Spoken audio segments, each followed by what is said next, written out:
Our paper is called Quantifying Language Dependence in Language and User Behavior to Improve RNNs. This is joint work with Minmin, Chen, and Belletti. I'm Francois Belletti, and we work at Google Research. There is a lot of work that focuses currently in deep learning on language dependence and how to capture it to model human behavior. But a question remains for tasks such as language modeling or sequential recommendations, that is, how much language dependence is there in user behavior as we try to model it. So here we want to estimate language dependence in sequences of symbols, where symbols can take millions of values. That causes two problems. The first one is that the standard theory of language dependence for time series doesn't work here because it's been specified for real value time series. The other problem is that other approaches that rely on measuring mutual information decay cannot be applied here because we have way too many different values the symbols can take.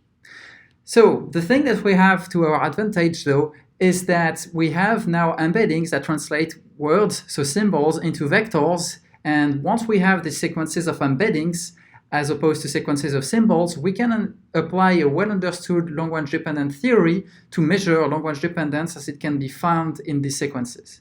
That's what we do in sequences of user behavior on YouTube, where we mark the IDs of the items and creators that are being consumed by users. Here we find that the language dependence coefficient D, which means that there is language dependence in the sequence if it is significantly higher than 0, is indeed higher than 0, and that it is higher when we consider channel level embeddings, so basically the sequences of channels that people consume as opposed to video embeddings.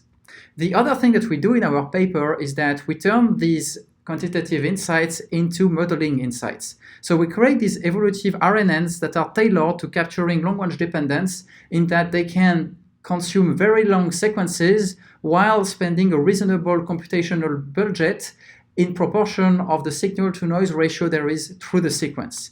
That has significant advantages in terms of computational budget at serving time. And what we show in our experiments is that at worst, it does not degrade the performance of the model if we compare it to the original RNN, which uses the full computational budget. Thank you.